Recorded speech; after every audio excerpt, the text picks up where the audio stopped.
Hello friends, welcome to my channel. So आज की video में हम right to information act topic continue करेंगे। तो ये हमारा राइट टू इन्फॉर्मेशन एक्ट 2005 पे सेकंड वीडियो है।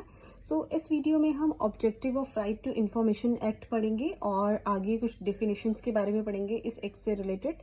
सो फर्स्ट हमारा क्या है, राइट टू इन्फॉर्मेशन एक्ट 2005 हमारा है। टॉपिक सेकंड है, फर्स्ट है to promote transparency and accountability in working of government. Right to information act क्यों लाया गया? ताकि क्या हो, गवर्नमेंट के काम में, गवर्नमेंट के वर्किंग में क्या हो, ट्रांसपेरेंसी हो। क्योंकि किसी भी पर्सन को जो कुछ चीजें बनी हुई है पूछने का राइट है तो वो पूछ सकता है और अकाउंटेबिलिटी आएगी। सेकेंड है to provide for a practical framework that allow citizens to access information under the control of public authorities. एक ऐसा प्रैक्टिकल फ्रेमवर्क बन रहा है, इससे क्या हो रहा है, सिटीजन्स को एक्सेस मिल रहा है कि वो पब्लिक अथॉरिटीज से इंफॉर्मेशन ले सकते हैं। एक्सेस इन्फॉर्मेशन, जो भी पब्लिक अथॉरिटीज से इंफॉर्मेशन ले सकते हैं उसको एक्सेस कर सकते हैं, वो इन्फॉर्मेशन जो पूछना चाहते हैं। थर्ड है रिड्यूस करप्शन। इससे क्या है, करप्शन भी रिड्यूस होगा क्योंकि हर पर्सन को पूछने का राइट है तो वो कुछ भी पूछ सकता है। फोर्थ है to develop an inform citizenry. इसका मतलब क्या है कि यहाँ पे क्या है, हर सिटीजन एक इंफॉर्मेशन लेने वाला सिटीजन बनेगा। मीन्स उसको एक किसी भी चीज की इंफॉर्मेशन लेगा तो उसको इस चीज की इंफॉर्मेशन होगी कि उसकी कंट्री में क्या चल रहा है, इसलिए एक्ट लाया गया। Important definition in the right to information act 2005। Important definitions क्या क्या है? फर्स्ट है एप्रोप्रिएट गवर्नमेंट। एप्रोप्रिएट गवर्नमेंट क्या होती है? Section 2A of the act provide definition of appropriate government. Section 2A बताता है एप्रोप्रिएट गवर्नमेंट क्या होती है। Appropriate government means the government in relation to a public authority dealing with right to information. इसका मतलब क्या होगा, वो गवर्नमेंट, वो पब्लिक अथॉरिटी जो राइट टू इंफॉर्मेशन एक्ट को डील करती होगी। Such authorities establish constituted and owned or control or substantially finance by the central government.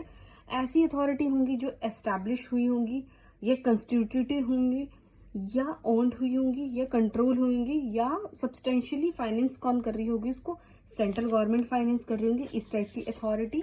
Second है यूनियन टेरिटरी और स्टेट गवर्नमेंट। ऐसी कोई भी authority right to information act के चलते कौन सी है, competent authority. Means authority appropriate government है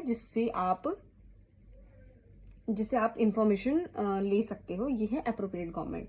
सेकंड है कॉम्पिटेंट अथॉरिटी। कॉम्पिटेंट अथॉरिटी क्या होता है? Authority is the authority in charge of the autonomous institution. अब कौन होगा कॉम्पिटेंट अथॉरिटी? कभी केस फंसेगा तो कौन उसको केस को रिजॉल्व करेगा या कौन उसको जवाब देने के लिए रिलायबल है, उसका है competent authority. Authority in charge of the autonomous institution. Autonomous institution में जो अथॉरिटी इन चार्ज है वो होगा, फॉर एग्जांपल, एक एग्जांपल है बहुत अच्छा, इससे आपको कॉम्पिटेंट अथॉरिटी क्लियर होगा। In case of high court, high court के केस में the chief justice of high court is the competent authority. जो भी हाई कोर्ट का चीफ जस्टिस होगा, जो उसका सबसे बड़ा चीफ होगा, वो क्या होगा, कॉम्पिटेंट अथॉरिटी होगा। कॉम्पिटेंट अथॉरिटी कौन कौन है?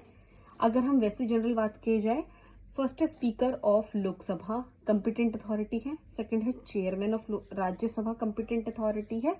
थर्ड है chief justice of India in case of supreme court. Supreme court के केस में चीफ जस्टिस ऑफ इंडिया जो है कॉम्पिटेंट अथॉरिटी है। फोर्थ है chief justice of high court, वो भी कॉम्पिटेंट अथॉरिटी है। फिफ्थ है speaker of legislative assembly of a state या यूनियन टेरिटरी। ये सारे लोग क्या हैं, हमारे कॉम्पिटेंट अथॉरिटी में आते हैं।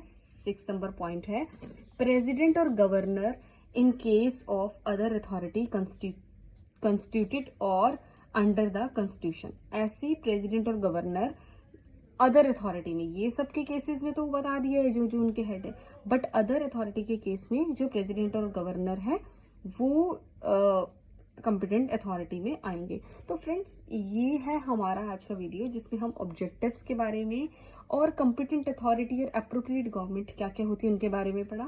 फ्रेंड्स, इस टॉपिक से रिलेटेड अगर आपको किसी तरीके की कंफ्यूजन है तो आप कमेंट सेक्शन में मेंशन कर सकते हैं। Thank you friends for watching my channel.